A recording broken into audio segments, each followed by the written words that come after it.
Mr. Fortune's Practice by H.C.Bailey, Case 1, The Ascot Tragedy. That is what it would have been called in the evening papers if they had known all about it. They did not.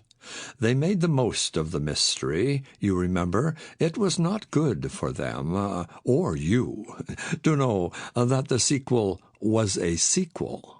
But there is no reason why the flats should not be joined now. So let us begin at Ascot on the morning of that Cup Day, one of our fine summers, the course rather yellow, the lawns rather brown, a haze of heat over the distant woodland, and sunshine flaming about the flounces and silk hats. There were already many of both in the royal enclosure. It was a year of flounces, and among them dapper, debonair, everybody's friend, the youngest middle-aged man in Europe.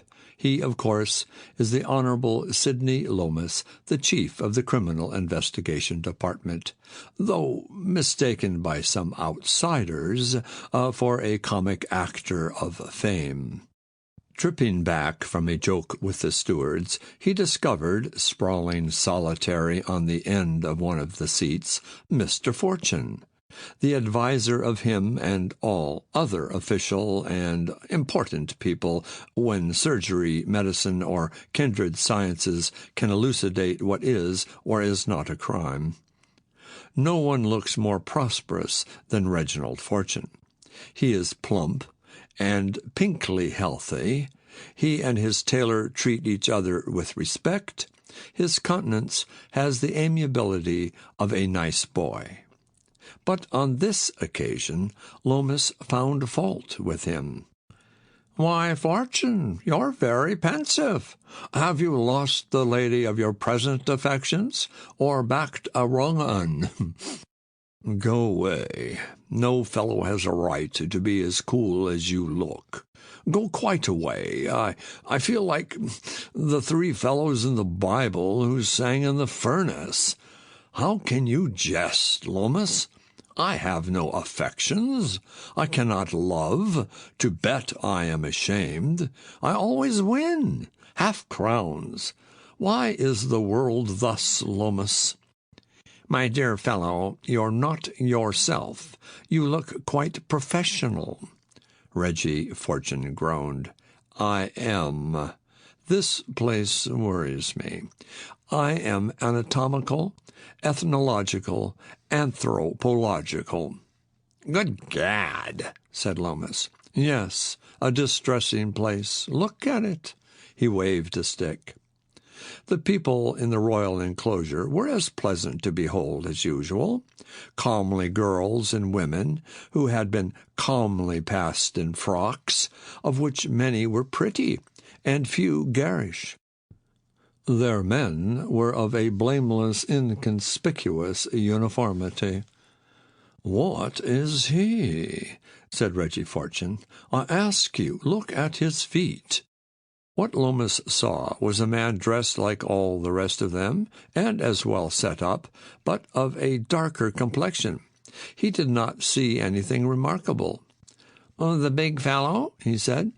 "He is a little weak at the knee, but what's the matter with him?" "Who is he?" said Reggie Fortune. Lomas shrugged. "Not English, of course. Rather a half-caste color, isn't he? From one of the smaller legations, I suppose, Balkan or South American." He waved a hand to some elegant aliens who were at that moment kissing ladies' hands with florid grace. "They all come here, you know." "I don't know," said Reggie Fortune peevishly. "Half-caste? A half-what caste? Look at his feet." Now the man's feet, well displayed beneath white spats, were large and flat, but distinguished by their heels, which stuck out behind extravagantly. "That is the Negro heel." "My dear Fortune, the fellow is no more a Negro than I am," Lomas protested, and indeed the man's hair was straight and sleek, and he had a good enough nose, and he was far from black. "The Negro or Hamitic heel," Reggie Fortune drowsily persisted. "I suspect the Hamitic or Negro leg, and otherwise up above. And it's all very distressing, Lomas." "An Egyptian, or perhaps an Arab, probably a Foreign Office pet," Lomas consoled him. "That would get him into the royal enclosure." Lomas was then removed by a Duchess, and Reggie Fortune tilted his hat still further over his eyes and pondered whether it would be wise to drink before lunch, and was dreamily aware of other people on his seat, an old man, darkly tanned and soldiery, in the custody of a little woman brilliantly dressed and terribly vivacious. She chattered without a pause. She made eyes. She made affectionate movements and little caresses. The old man, though hapless, seemed to be thinking of something else, and Reggie Fortune sketched lower and still lower estimates of human nature. They went away at last, when everybody went away to gather in a crowd at the gates and along the railings for the coming of the king. You will please to observe that the time must have been about 1 o'clock.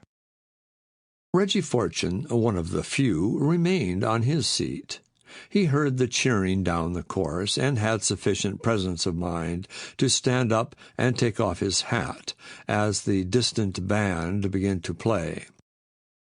Over the heads of the crowd he saw the red coats of the postilions and the gleam of the grey of the team as the king's carriage swept round into the enclosure. The rest of the procession passed, and the crowd melted away. But one man remained by the railings alone.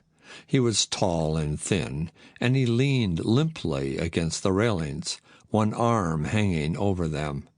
After a little while he turned on his heel and fell in a heap. Two of the green-coated wardens of the gate ran up to him. "Oh, Lord!" Reggie Fortune groaned. "Why did I be a doctor?" But before he could get through the flurry of people, the man was being carried away. The gift of Lomas for arriving where he wants to be displayed itself. Lomas slid through the crowd and took his arm. "Stout fellow, come along. It's Sir Arthur Dean. A touch of sun, what?" "Arthur Dean? That's the Persia man, a pundit on the Middle East?" "That's the fellow. Getting old, you know. One of the best." Into the room where the old man lay came the shouting over the first race.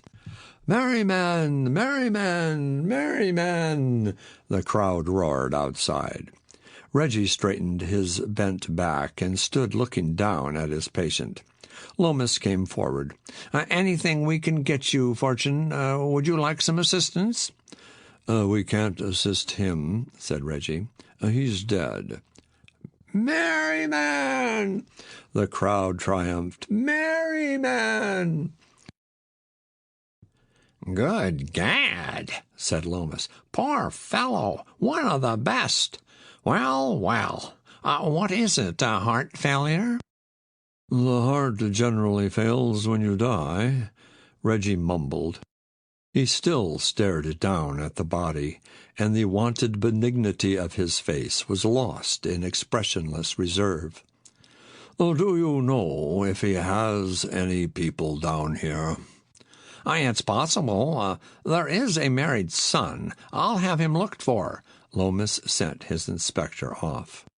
"I saw the old man with a woman just before he died," Reggie murmured, and Lomas put up his eyeglass. "Oh, did you, though? Oh, very sudden, wasn't it? And he was all alone when he died?" "When he fell," Reggie mumbled the correction. "Yes, highly sudden." "What was the cause of death, Fortune?" "I wonder," Reggie muttered. He went down on his knees by the body. He looked long and closely into the eyes. He opened the clothes. And to the eyes he came back again.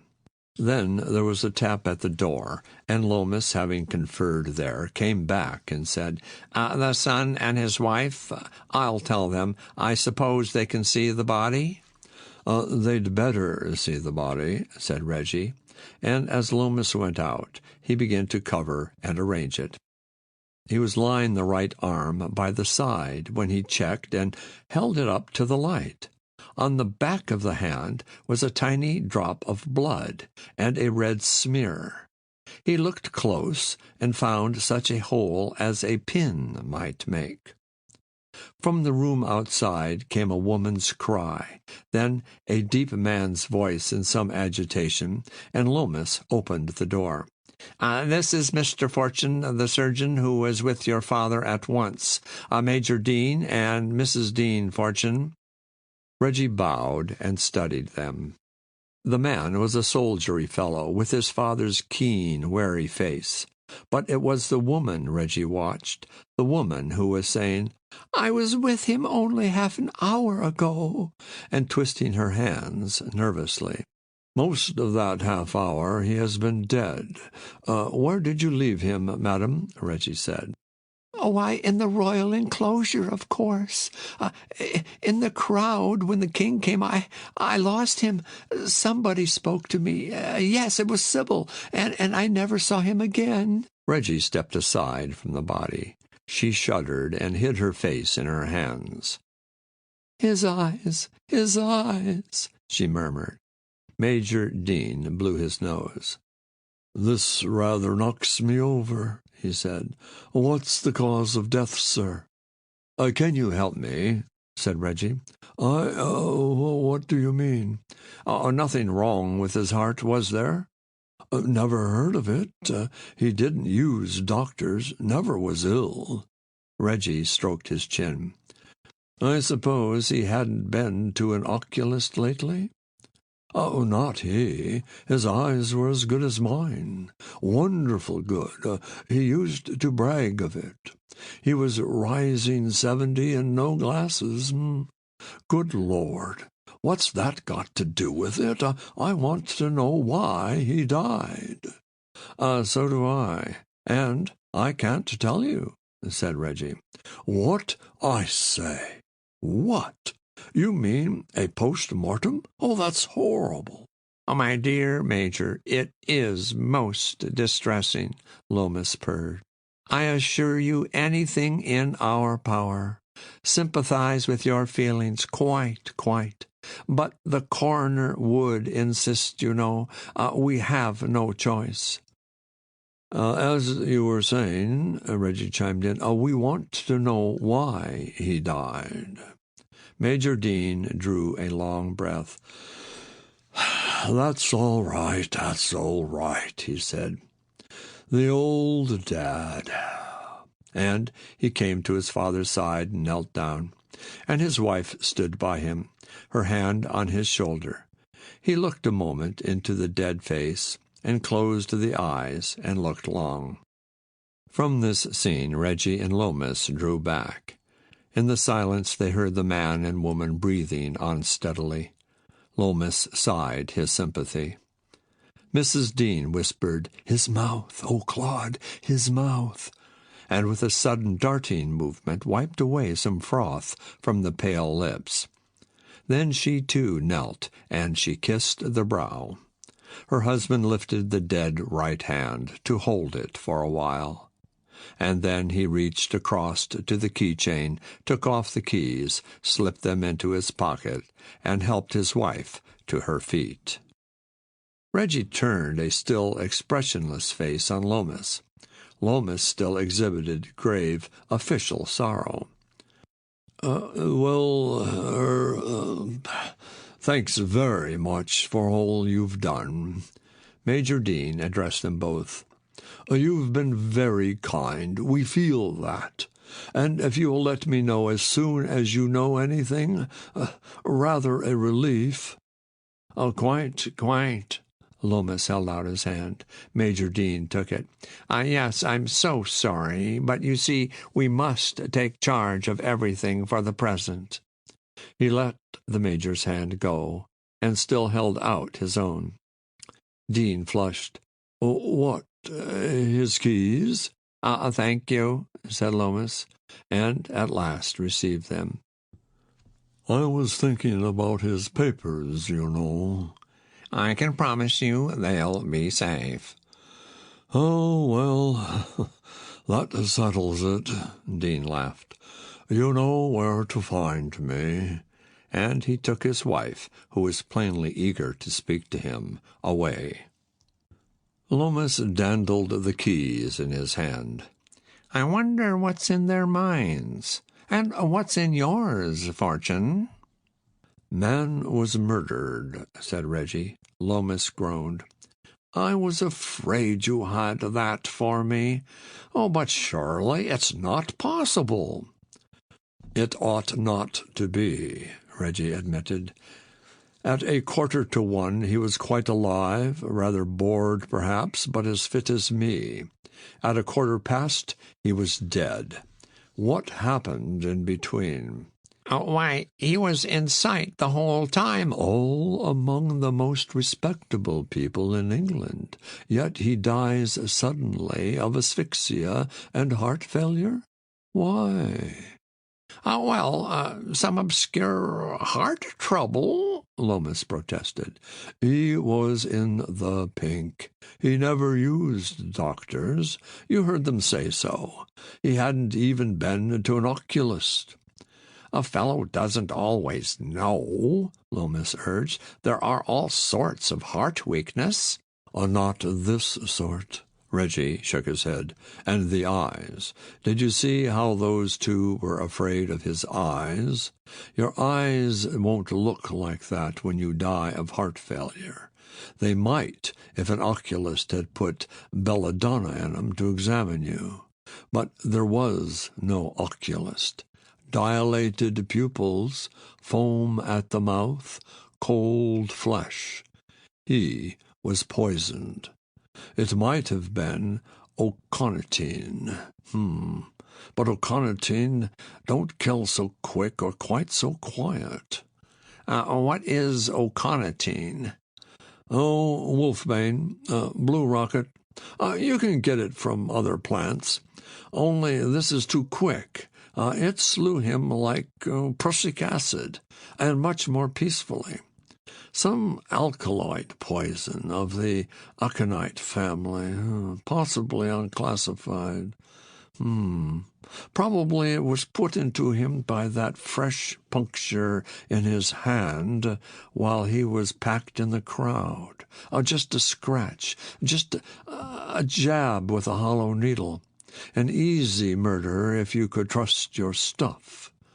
And when we do the post-mortem, we'll find that everything points to death by a poison we can't trace. Thanks so much, said Loomis. And as for this, we employ experts. Well, the police also must earn their bread. Who is he? He was the great authority on the Middle East, old Indian civilian, long retired. Lately, political advisor to the government of Media. You know all that. Yes. Who wanted him dead? Said Reggie. Oh, my dear fellow. Loomis spread out his hands. The world is wide. Yes, the world also is very evil. The time also is waxing late, same like the hymn says. What about those papers Son and Company were so keen on? Loomis laughed. If you could believe I have a little intelligence, it would so soothe me. Our people have been warned to take charge of his flat. Active fellow. Let's go and see what they found. It was not much more than an hour before a policeman was letting them into Sir Arthur Deane's flat in Westminster. An inspector of police led the way to the study. Anything of interest, Martin? Loomis said. Well, sir, nothing you could call out of the way. When we came, the servants had heard of the death, and they were upset. Sir Arthur's man, he opened the door to me, fairly crying. Been with him 30 years, fine, old-fashioned fellow, would be talking about his master. Lomas and Reggie looked at each other, but the inspector swept on. Then in this room, sir, there was Sir Arthur's executor, Colonel Osbert, getting out papers. I had to tell him that wouldn't do. Rather stiff he was. He is a military man. Well, sir, I put it to him, orders are orders, and he took it very well, but he let me see pretty plain he didn't like it. He was quite the gentleman, but he put it to me we had no business in Sir Arthur's affairs unless we thought there was foul play. Well, of course, I couldn't answer that. He talked a good deal, fishing, you might say. All he got out of me was that I couldn't allow anything to be touched. So he said he would take it up with the commissioner and went off. That's all, sir. Who is he? Said Reggie. His card, sir. Colonel Osbert, late Indian Army. Do you know if he was who he said he was? Lomas asked. The inspector was startled. Well, sir, the servants knew him. Sir Arthur's man, he let him in. Says he's Sir Arthur's oldest friend. I had no reason to detain him. That's all right, Morton, said Lomas. Well, what time did you get here? Your message came 2:00, sir. I should say we were here by 1:15. Lomas nodded and dismissed him. Quick work, he said, with a cock of his eye at Reggie. We can time it all by the king. He drove up the course at 1:10. Till the procession came, Sir Arthur was alive.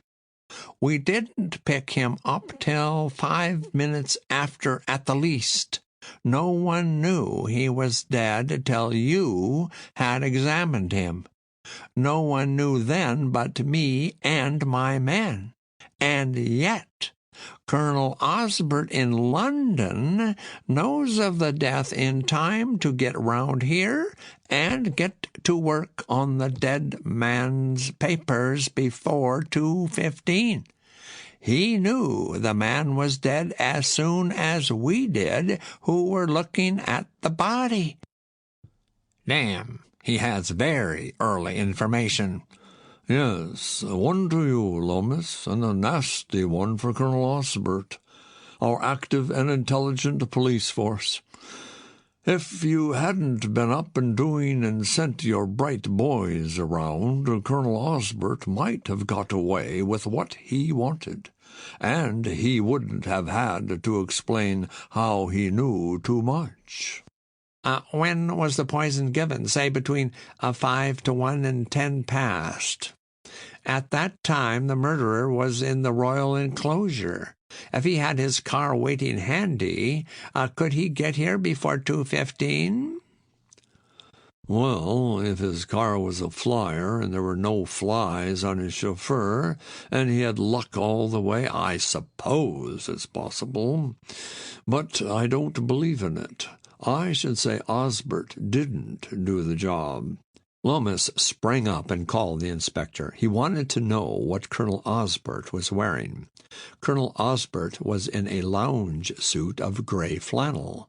Lomas sat down again and lit a cigarette. I'm afraid that will do for an alibi, Fortune, he sighed. Your hypothetical murderer was in the royal enclosure. Therefore, he was in topper and tails, same like us, the uniform of respectability. Of course, he could have done a change in his car, but I don't think it, no. Osbert won't do. But what was he after? Lomas stood up and looked round the room. It had the ordinary furniture of an old-fashioned study, and in addition several modern steel chests of drawers for filing documents. "Well, he set some value on his papers," Lomas said. "Lots of honest toil before you, Lomas, old thing." Reggie smiled, and while Lomas fell to work with the keys, he wondered about picking up a bowl here, a brass tray there. He kept to his own line," he remarked. "Everything is Asiatic." You may well say so," Lomas groaned, frowning over a mass of papers. But Reggie's attention was diverted. Somebody had rung the bell, and there was talk in the hall. He made out a woman's voice. "I fancy this is our young friend, the daughter-in-law," he murmured. Lomas looked at him. "I had a notion you didn't take to her, Fortune. Do you want to see her?" "God forbid," said Reggie. "She's thin, Lomas. She's too thin." In a moment or two, a discreet tap introduced Inspector Morton. "Mrs. Dean, deceased daughter-in-law, sir," he reported. "Asked to see the manservant. I saw no objection, me being present. They were both much distressed, sir. She asked him if Colonel Osbert had been here. Seemed upset when she heard he was here before us. Asked if he had taken anything away. The servant told her we weren't letting anything be touched. That didn't seem to satisfy her. She said something nasty about the police being always too late. Meant for me, I suppose." "I rather fancy it was meant for me," said Reggie. "It's a bad business." "I don't think the colonel got away with anything, sir. He was sitting down to the diary on the table there when we came in." "All right," Lomas waved him away. "Damn, it is a bad business. What am I to do with this, Fortune?" He held up papers in a strange script, papers of all sorts and sizes, some torn and discolored, some fresh. Reggie went to look. "Arabic," he said, "and this is Persian." He studied them for a while. "A sort of dossier, a lot of evidence about some case or person. Lomas, old thing, you'll have to call in the Foreign Office." "Lord, we can translate them ourselves. It's the mass of it." "Yes, lot of light reading. I think I should have a talk to the Foreign Office. That's your show. Me for the body." Lomas lay back in his chair. "What's in your head?" "I won't let anything into my head. There is no evidence.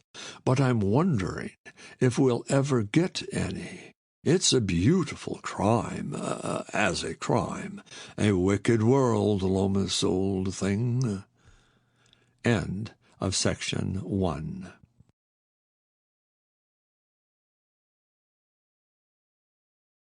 On the day after, Reggie Fortune came into Lomas's room at Scotland Yard and shook his head, and lit one of Lomas's largest cigars and fell into a chair.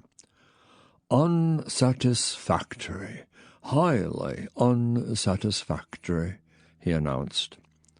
"I took Harvey down with me. You couldn't have a better opinion, except mine, and he agrees with me." "And what do you say?" "I say nothing doing. He had no medical history. There was nothing the matter with the man, yet he died of heart failure and suffocation. That means poisoning by aconitine or a similar alkaloid. But there is no poison in the price list which would, in a quarter of an hour, kill quietly and without fuss a man in perfect health."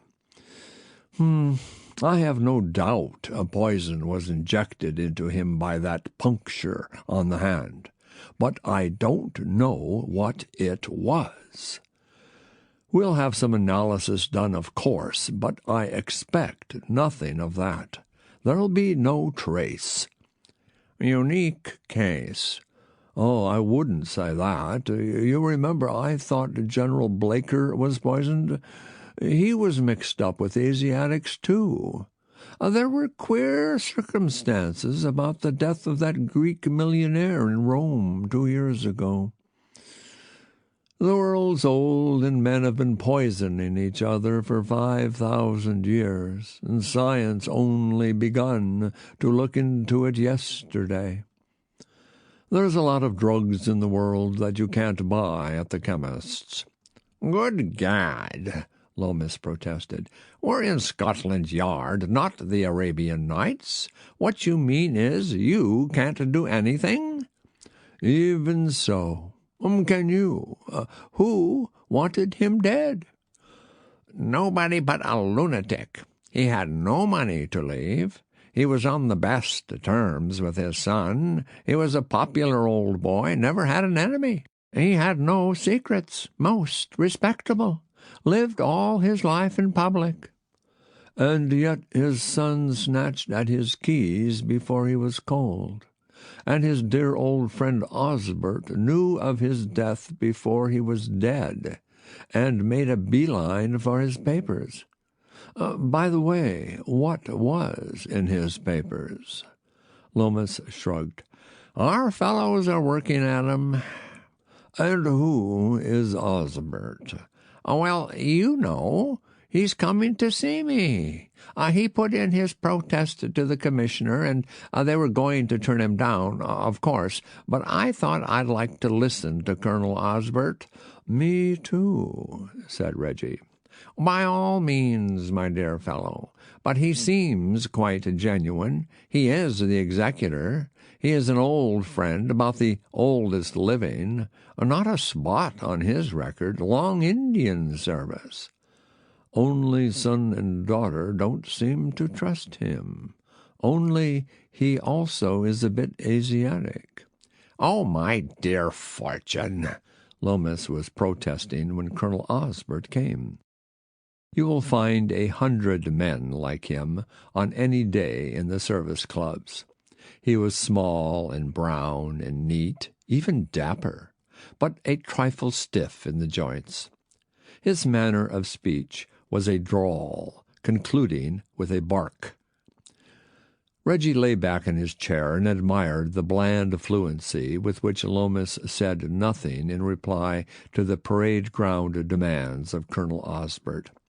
Colonel Osbert wanted to know, if we may reduce his sentences to one, what Lomas meant by refusing him possession of Sir Arthur Deane's papers. And Lomas continued to reply that he meant nothing in particular. "Sudden death at Ascot, in the royal enclosure, too," he explained. "That's very startling and conspicuous. The poor fellow hadn't been ill, as far as we can learn. Naturally, we have to seek for any explanation." So at last Osbert came out with, "What, sir? You don't mean to say, sir, suspect foul play?" "Oh, my dear Colonel, you wouldn't suggest that?" "I, sir, never entered my head. Poor dear Arthur, a shock, sir, a blow, getting old, of course, like the rest of us." Had he been failing?" said Reggie sympathetically. Well, we none of us grow younger, sir." Colonel Osbert shook his head. "But upon my soul, Mr. Lomas, I don't understand the action of your department." "I'm so sorry you should say that," Lomas sighed.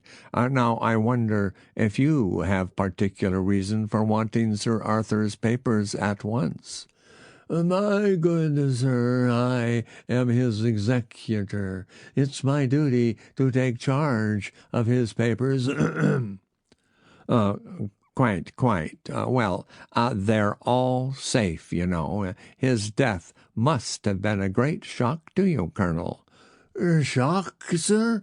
A blow. A blow. Poor dear Arthur.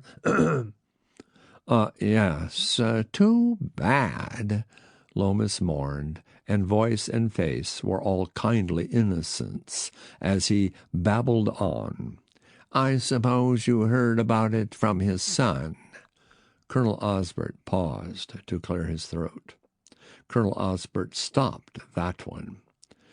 Major Dean? No, sir, no. Point of fact, I don't know who the fellow was. Some fellow called me up on the phone and told me poor dear Arthur had fallen down dead on the course. Upon my soul, I was knocked over, absolutely knocked over. When I came to myself, I rushed round to secure his papers. Why, did you think somebody would be after them? My dear sir, Colonel Osbert protested. Really, it was my duty. Arthur was always very strict with his papers. I thought of his wishes. Quite, Lomas purred, and artless as ever, he went on. Mrs. Dean was round at the flat, too. God bless my soul, said Colonel Osbert. I wonder if you could tell me, is there anyone who would have an interest in getting hold of his papers? Colonel Osbert again cleared his throat. I can tell you this, sir. I don't understand the position of Mrs. Dean and her husband, and I shall be glad, I don't mind owning, I shall be very glad to have poor dear Arthur's papers in my hands. Oh, thank you so much, said Lomas, and with bland adroitness got Colonel Osbert outside the door. He's not such a fool as he looks, Reggie murmured, but there's better brains in it than his, Lomas, old thing. A bad business, quite a bad business. And then a clerk came in. Lomas read the letter he brought and said, Good gad! You're an offensive person, Fortune. Why did you tell me to go to the Foreign Office? Here is the Foreign Office. Now we shall be in the affair for life. The Foreign Office wants me to see His Excellency Mustafa Ferouz. Accompanied by Sinbad the Sailor and Chu Jin Chow, said Reggie. Who is he? Oh, he's quite real. He's the Median minister. Why, what is it now? The question was to the clerk, who had come back with a card. Says he's anxious to see you immediately, sir. It's very urgent, and he won't keep you long. Major Dean, Lomas read and lifted an eyebrow. Oh, rather, let 'em all come, said Reggie. It was Major Dean, and Major Dean ill at ease. He had a difficulty in beginning. He discovered Reggie. Hello, I say, can you tell me anything? He blurted out. I can't, said Reggie sharply. I don't know why your father died, and Major Dean winced. I thought you had something to tell us, Major, Lomas said. Do you believe he was murdered? I've a right to ask that. But it's a very grave suggestion, Lomas purred.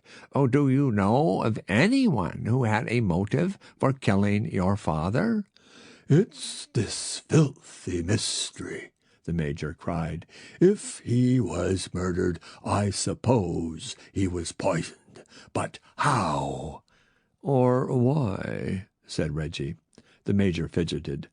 "I dare say he knew too much," he said. "You know he was the adviser to the Median government. He had some pretty serious stuff through his hands. I don't know what. He was always great on official secrecy. But I know he thought it was pretty damning for someone." "Ah, thanks very much," Lomas said. But the Major seemed unable to go. "I mean to say, make sure you have all his papers and stick to 'em." Lomas and Reggie studied him. "I wonder why you say that?" Lomas asked. "The papers would naturally pass to Colonel Osbert." "I know. Osbert was the governor's best pal. Worse luck. I wouldn't trust him round the corner. That's what I mean. Oh, now I've done it, I suppose." He gave a grim chuckle. "It is done, anyway." And he was in a hurry to go. Reggie stood up and stretched himself. "This is pretty thick," said he, "and we've got His Excellency the Pasha of Nine Tails on the doorstep." Into the room was brought a man who made them feel short. A towering man, draped in folds of white. Above that flowing raiment rose a majestic head, a head finely proportioned, framed in hair and beard of black strewn with gray. The face was aquiline and bold, but of a singular calm, and the dark eyes were veiled in thought. He bowed to each man twice, sat down and composed his robe about him, and it was long before he spoke. "I thank you for your great courtesy." Each word came alone, as if it was hard to him. "I have this to say. He who is gone, he was the friend of my people. To him we turned always, and he did not fail.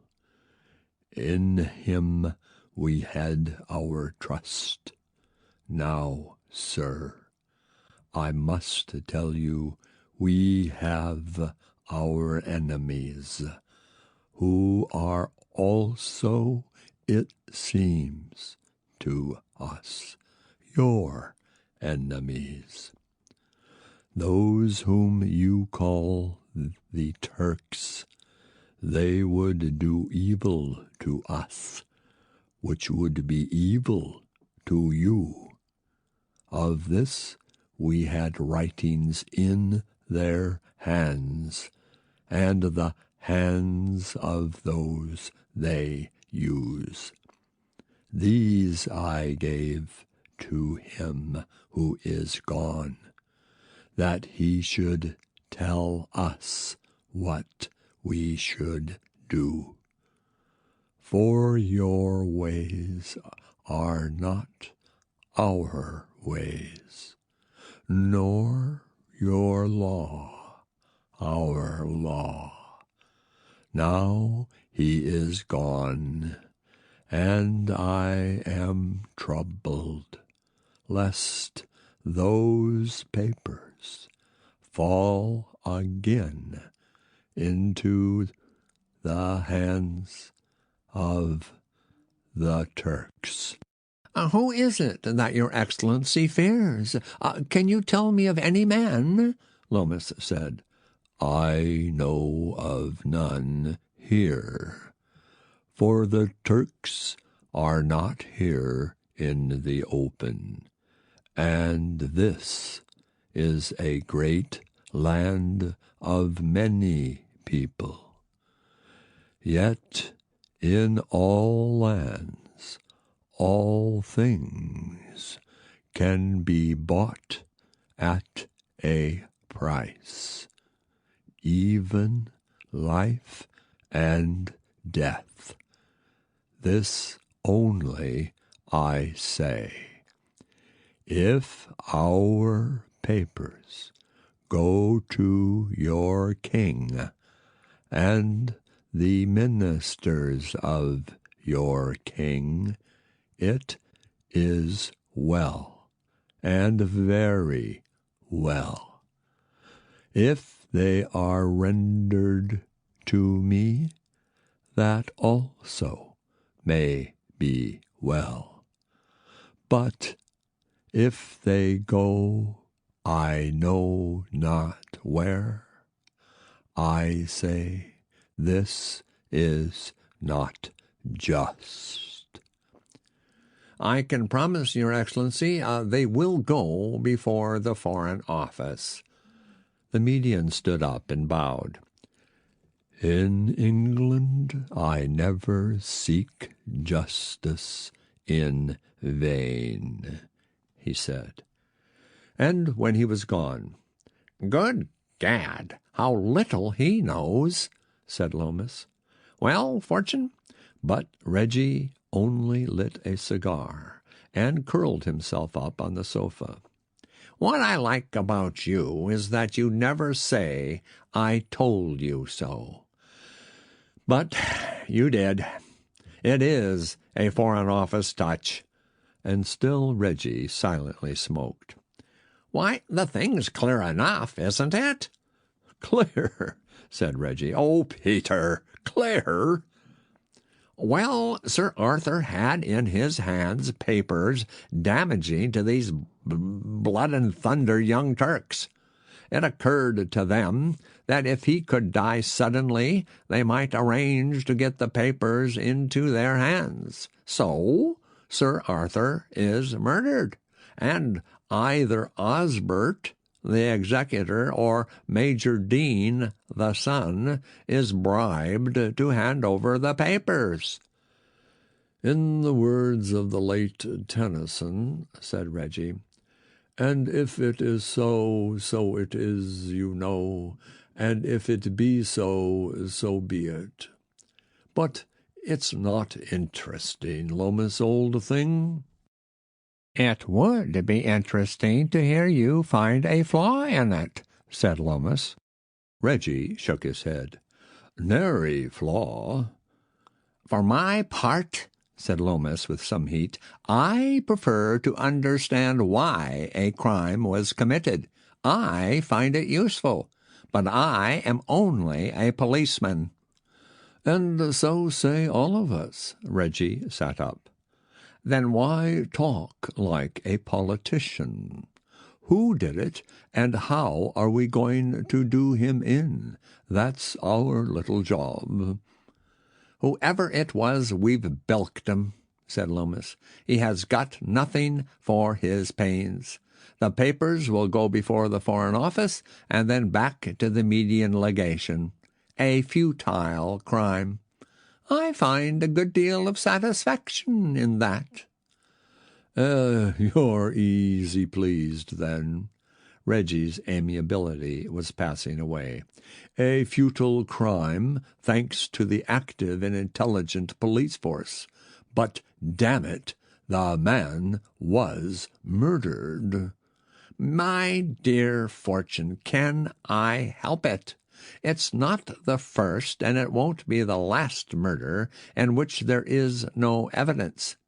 You're pleased to be bitter about it, but you can't even tell me how the man was murdered. A poison unknown to the 20th century expert. No doubt that annoys you, but you needn't turn and rend me. There is also one more murderer unknown to the 20th century policeman, but I can't make evidence any more than you. We suspect either Osbert or Major Dean had a hand in it, but we don't know which, and we don't know that either was the murderer. If we could prove that they were mixed up with the Young Turks, if we knew the man they dealt with, we should have no case against them. Why, if we could find some young Turk hireling was in the royal enclosure, we should have no proof he was the murderer. We couldn't have. Lomas shrugged. Humanly speaking, it's a case in which there can be no conviction. My only aunt, don't I know that? Reggie cried. And do you remember what the old Caliph said? In England I never seek justice in vain. Well, that stings, Lomas, humanly speaking. Great heavens! What am I to do? What do you want to do? Reggie Fortune looked at him. The benign face of Reggie Fortune was set in hard lines.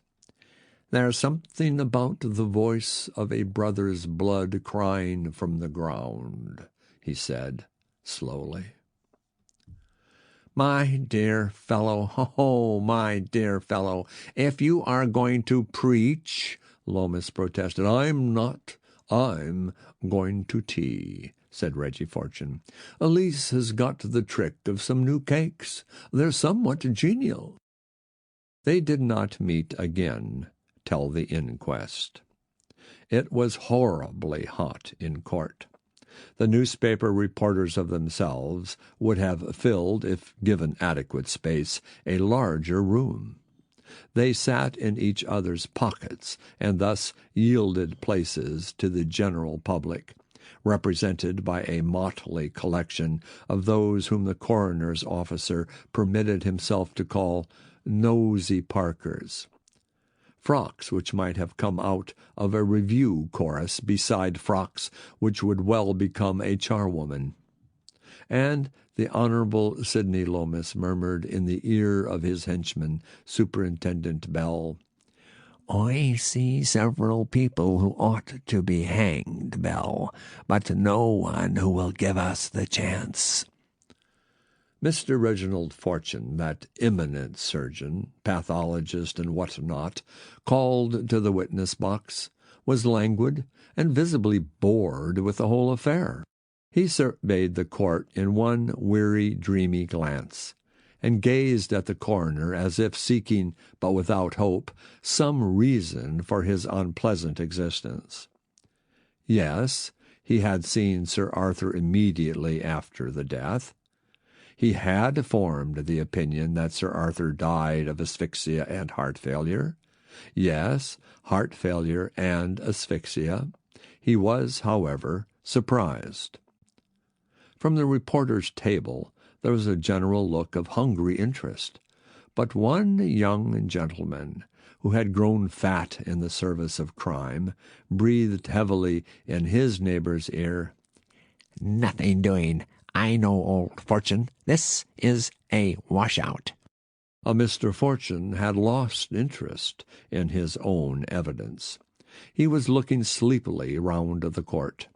The coroner had to recall his wandering mind. You were surprised, Mr. Fortune?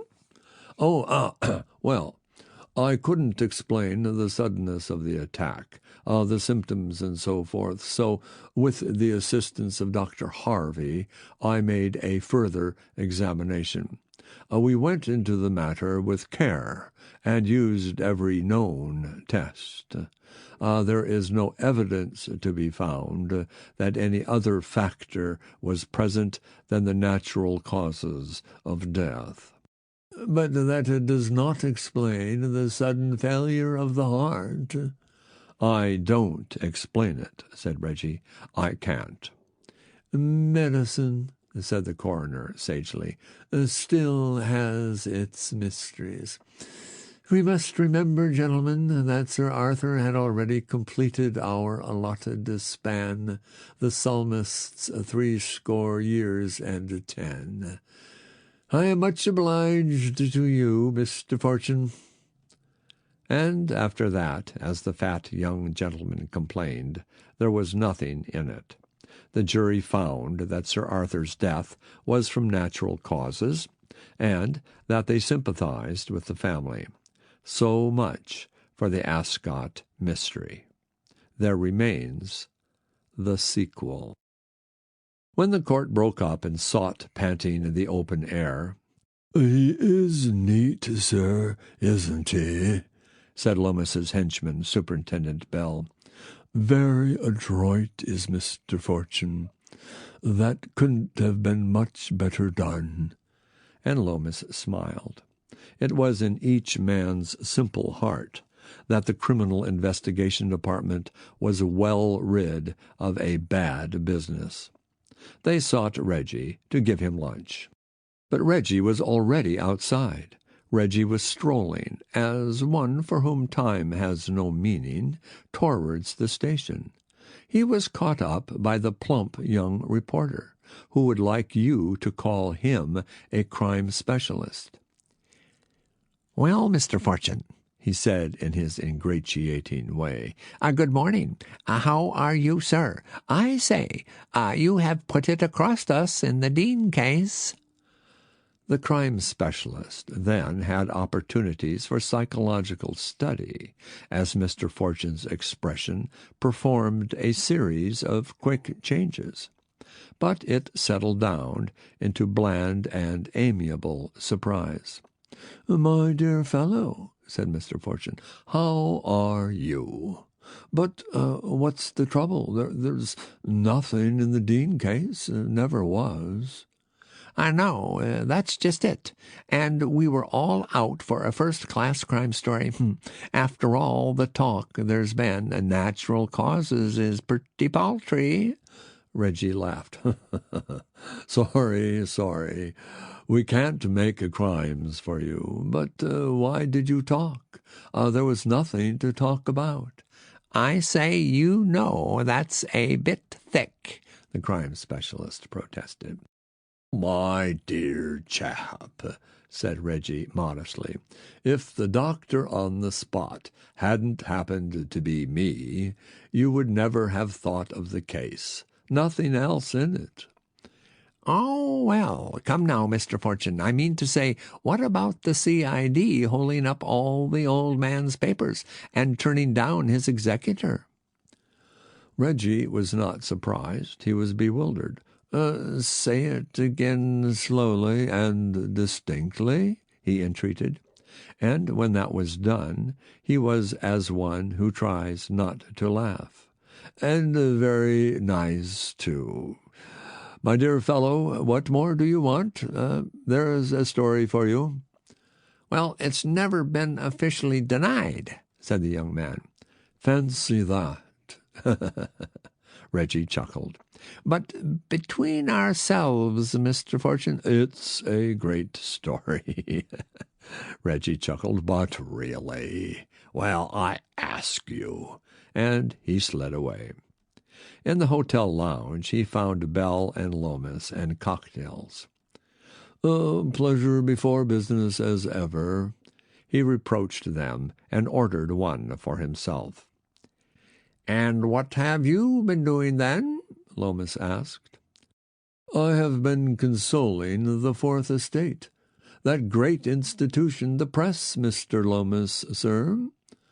Through one of Gilligan's young lions, out of the mouths of babes and sucklings." "I wish you wouldn't talk to reporters," Loomis complained. "You're so haughty. By the way, what was Ludlow Blenkinhorn doing there?" He referred to a solicitor of more ability than standing. "Osbert was there, and his solicitor, the young deans and their solicitor. Who was old Blenkinhorn representing?" Bell and Loomis looked at each other. "I didn't see the fellow," said Loomis. "Mr. Fortune's quite right, sir. Blenkinhorn was standing with the public, and that's odd, too." "Highly odd, Loomis, my dear old thing. I wish you'd watch Blenkinhorn's office and Osbert's flat for any chaps who look a bit exotic, a bit foreign, and follow him up if you find one." Lomas groaned. "Surely we've done with the case?" "Yes, but there's some fellow who hasn't, and he has a pretty taste in poisons, and he's still wanting papers." "We've nothing to act on, you know," Lomas protested. "Oh, not a thing, not a thing.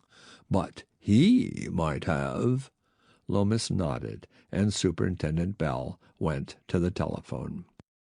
When Mr. Fortune read the Daily Post in the morning, he smiled upon his deviled kidneys. Its report of the inquest was begun with a little pompous descriptive work. "The mystery of the Ascot tragedy was solved yesterday in the cold sanity of the coroner's court.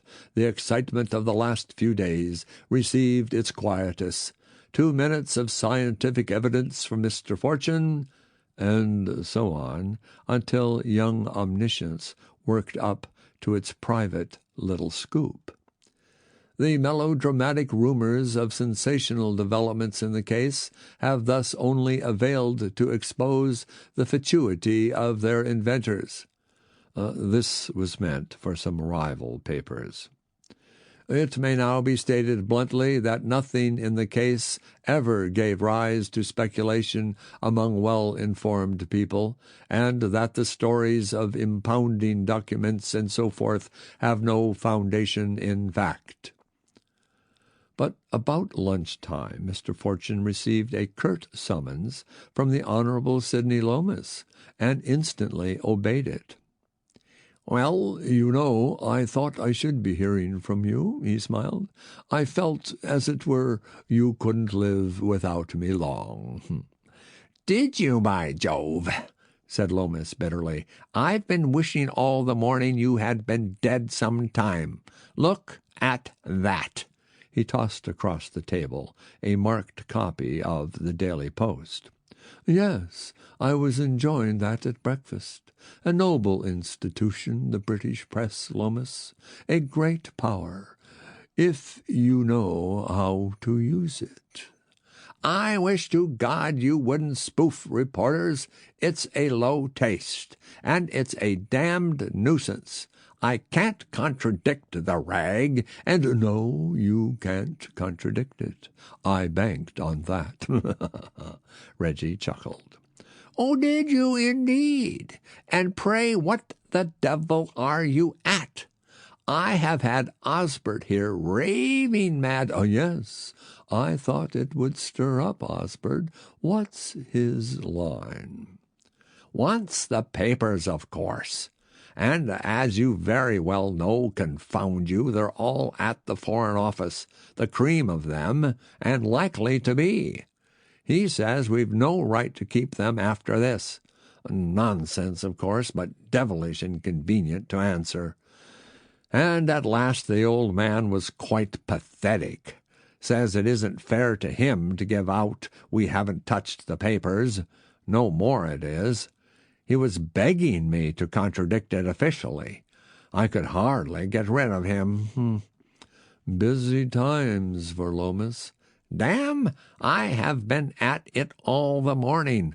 Old Ludlow Blenkinhorn turned up, too."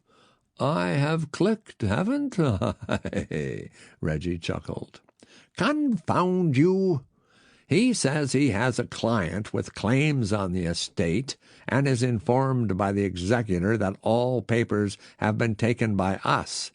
Now, he has read your damned article, and he wants to know if the executor is lying." "That is a conundrum, isn't it? And who is Mr. Ludlow Blenkinhorn's client?" "He didn't say, of course." "What a surprise. And your fellows watching his office, do they say?" Lomas took up a scrap of paper. "They have sent us something. A man of foreign or mulatto appearance called on him first thing this morning. Was followed to a Bayswater lodging-house. Is known there as Sheriff, Mr. A. Sheriff. Thought to be an Egyptian." "The Negro or Hermetic Heel," Reggie murmured. "Do you remember, Loomis, old thing?" Good gad! Loomis dropped his eyeglasses. But what the devil can we do? "Watch and pray," said Reggie. "Your fellows watch Sheriff and Blenkinhorn and Osbert, and you pray. Or do you pray much, Loomis?" They went, in fact, to lunch. They were not long back when a detective, speaking over the telephone, reported that a man of mulatto appearance had called on Colonel Osbert. Reggie sprang up. "Come on, Loomis. We'll have them in the act and bluff the whole thing out of them." "What act?" "Collusion. This Egyptian, Syrian, Negroid young Turk and the respectable executor. Come on, man."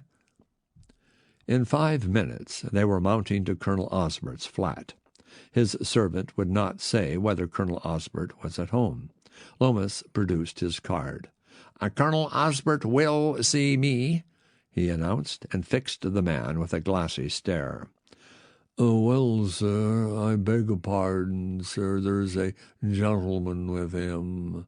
"At once," said Loomis, and walked into the hall. The man still hesitated. From one of the rooms could be heard voices and some excitement. Loomis and Reggie made for that door. But as they approached there was a cry, a horrible, shrill cry, and the sound of a scuffle. Reggie sprang forward. Someone rushed out of the room, and Reggie, the smaller man, went down before him. Loomis clutched at him and was kicked in the stomach. The fellow was off. Reggie picked himself out of the hat-stand and ran after him. Loomis, in a heap, gasping and hiccoughing, fumbled in his pocket. "Blow," he stammered to the stupefied servant, and held out a whistle. "Like hell, blow." A long peal sounded through the block of flats. Down below, a solid man strolled out of the porter's lodge just as a gentleman of dark complexion and large feet was hurrying through the door. The solid man put out a leg. Another solid man outside received the gentleman on his bosom. They then had some strenuous moments. By the time Reggie reached them, 3 hats were on the ground, but a pair of handcuffs clasped the coffee-colored wrists. "His pockets," Reggie panted. "His waistcoat pockets." The captive said something which no one understood and struggled. One of the detectives held out a small, white metal case. Reggie took from it a hypodermic syringe. "I didn't think you were so up-to-date," said Reggie. "What did you put in it? Well, I suppose you won't tell me. Take him away." He went back to find Loomis and the servant looking at Colonel Osbert. Colonel Osbert lay on the floor. There was froth at his lips, and on his wrist a spot of blood. Reggie knelt down beside him. "Too late," Loomis said hoarsely. Reggie rose. "Well, you can put it that way," he said. "It's the end." In Loomis's room, Reggie spread himself on a sofa and watched Loomis drink whiskey and soda. "A ghastly business," Loomis said. He was still pale and unsteady. "That creature is a wild beast." "He'll go where he belongs," said Reggie, who was eating bread and butter. "All according to plan." "Plan? My God! The man runs amok." "Oh, no. He wanted those papers for his employers. He contracted with Osbert to hand them over when Dean was dead. He murdered Dean, and Osbert couldn't deliver the goods, so I told him through the papers that Osbert had them. He thought Osbert was bilking him and went to have it out with him. Osbert didn't satisfy him. He was sure he had been done, and he made Osbert pay for it, all according to plan. Loomis sat down his glass. "Fortune," he said nervously. "Fortune, do you mean, when you put that in the paper, you meant the thing to end like this?" "Well, what are we here for?" said Reggie. "But you're forgetting the real interest of the case." "Am I?" said Loomis weakly. "Yes. What is his poison?" "Oh, good gad," said Loomis. End of section 2.